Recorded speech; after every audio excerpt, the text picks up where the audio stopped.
The aim of the exercise is straighten the abdominal muscles in terms of stability and mobility. When raising arms, the chest tends to continue upward in a chain reaction.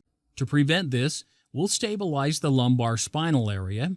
The aim, to maintain a neutral spinal position. In the spinal flexion stage, the abdominals work for mobility. Stage 3.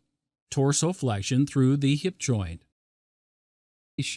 Inhale and press your hands firmly onto the floor. Firm the shoulder blades against the back.